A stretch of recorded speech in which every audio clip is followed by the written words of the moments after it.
Arthur Hayes, a black billionaire, had everything most people could only dream of: opulent mansions with sprawling gardens, private jets waiting on call, a fleet of luxury cars gleaming under perfect lighting, and a fortune that positioned him as one of the wealthiest individuals on the planet.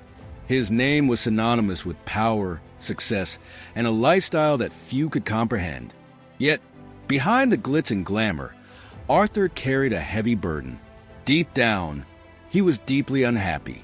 In the vast solitude of his lavish world, he often found himself reflecting on the people around him. Over the years, he had come to recognize a disheartening pattern. The smiles, the compliments, and the constant companionship weren't directed at him, but rather at his wealth and the benefits it could provide. It was as if he had become invisible, a mere vessel for riches. People stayed close, but only when there was something to gain. No one truly saw him, the man beneath the tailored suits and shining shoes. One quiet evening, Arthur sat alone in his extravagant living room, surrounded by artifacts worth more than most people's lifetime earnings. Floor-to-ceiling windows offered a breathtaking view of the city skyline, where thousands of lights sparkled against the night sky. Despite the beauty of his surroundings, Arthur felt an aching emptiness. He stared out at the glittering expanse, his thoughts heavy. "Is there anyone left in this world," he said aloud, his voice echoing in the grand yet lonely room, "who values kindness over money?" The question lingered in the air unanswered. When dawn broke, Arthur woke with a sense of determination. Something had to change. He couldn't keep living in a bubble of wealth that shielded him from reality.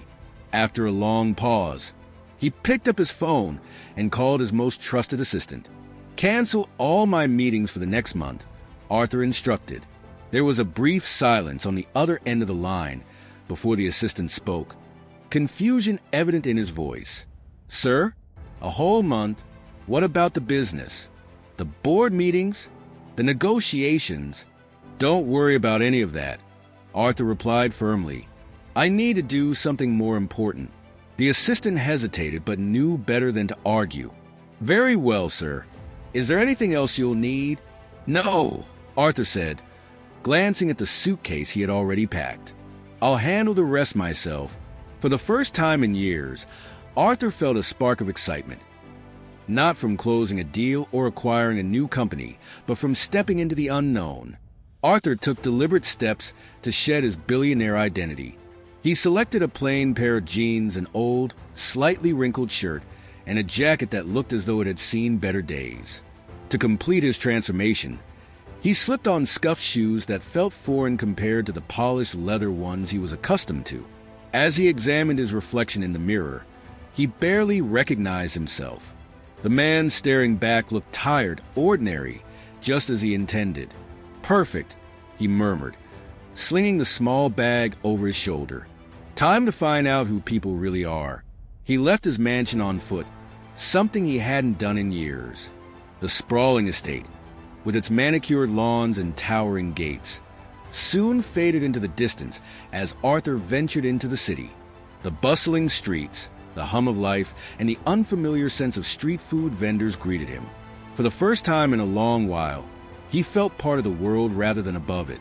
As he walked, Arthur decided to test the kindness of strangers. His first stop was near a sleek coffee shop where a man in a tailored suit stood scrolling through his phone. The man looked polished, confident, and completely unapproachable. But Arthur decided to try. "Excuse me," Arthur began politely, careful to keep his tone humble. "I'm a bit lost. Could you help me find the nearest shelter?" The man barely glanced up from his phone. His eyes flicked over Arthur's worn appearance before he frowned. "Do I look like a tour guide?" he snapped, his tone sharp and dismissive. "Figure it out yourself." Without another word, the man turned and walked away, leaving Arthur standing there, stunned. The rejection stung more than Arthur anticipated, but he pressed on. A short while later, he spotted a group of women chatting on a park bench. Their laughter and animated conversation suggested they were in high spirits, and Arthur hoped they might show some compassion. "Good afternoon," he greeted them with a friendly smile. "I'm looking for a place to eat that won't cost too much. Could you recommend anywhere?" One of the women looked him up and down with thinly veiled disdain. "Why don't you go find a job instead of bothering people?" she said, her tone laced with sarcasm and irritation. Arthur's smile faltered as the other women chuckled. He muttered a quick thanks and walked away, his heart heavy. Over the next few days, Arthur experienced a harsh reality he had never faced before. Shopkeepers eyed him suspiciously, as if he might steal something.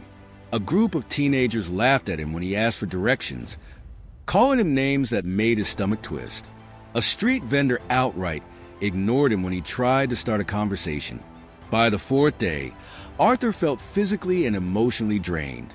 He found a quiet bench in a small park and sat down, his faith in humanity crumbling.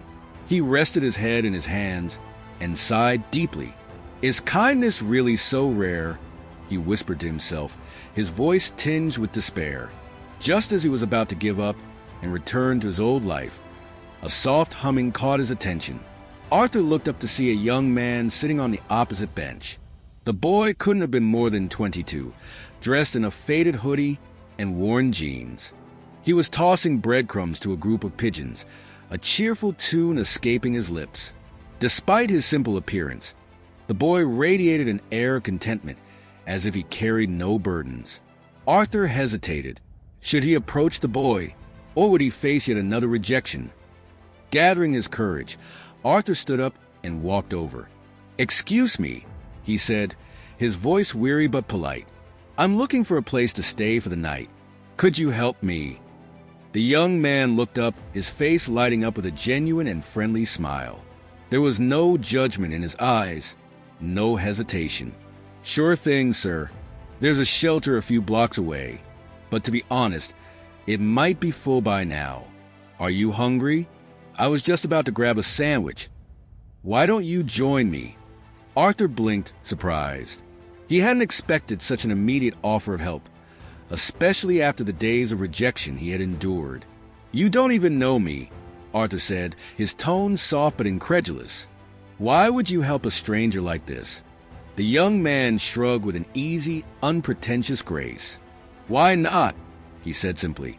"My dad always used to tell me, a little kindness can go a long way. Besides, you look like you could use a good meal and some company. I'm Lucas, by the way."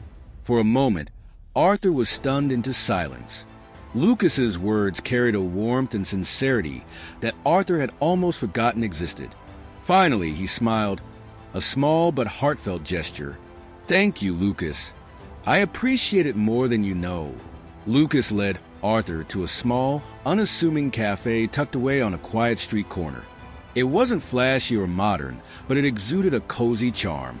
They both ordered sandwiches, simple ones with turkey and cheese, and found a seat by the window. As they ate, Lucas began sharing bits of his life, his voice animated and cheerful. "I work part-time at a bookstore downtown," Lucas said, taking a bite of his sandwich. "It's not much, but I love being around books. They've always been kind of a safe haven for me. Growing up, my dad and I used to spend hours in the library. He'd read me stories about heroes, adventures, and people overcoming the odds. Those stories stuck with me." Arthur listened intently, drawn to the genuine passion in Lucas's voice. "It sounds like you and your dad were close," he said, leaning forward slightly. Lucas nodded, his smile softening. "Yeah, he was my hero. He always found a way to make things work, even when we didn't have much. He passed away a few years ago, but I try to live by what he taught me. Help others, work hard, and never lose sight of your dreams." Arthur felt a pang in his chest. Lucas's words stirred something in him, a reminder of values he had long buried beneath his wealth and status. "You've got a good heart, Lucas," he said. Lucas chuckled, brushing off the compliment. "I just do what I can. Life's too short to be anything but kind." After they finished their meal, Lucas turned to Arthur with a bright smile. "If you don't have anywhere to go, you're welcome to crash on my couch. It's not much, but it's warm and better than sleeping outside." Arthur was momentarily speechless. The offer was so casual, so genuine, that it took him a moment to process. "That's incredibly generous of you," he said quietly. "Are you sure?" "Of course," Lucas said, waving off Arthur's hesitation. "It's nothing, really." They walked to Lucas's apartment, a modest one-bedroom in an old but well-kept building. The walls were lined with bookshelves crammed with paperbacks and second-hand treasures. The furniture was mismatched but cozy, and the space had a warmth that felt more inviting than any of Arthur's mansions. "Make yourself at home," Lucas said, pulling a blanket from a closet and tossing it onto the couch. "The couch is all yours." "I'll grab you some water." Arthur sank onto the couch, feeling an overwhelming sense of gratitude.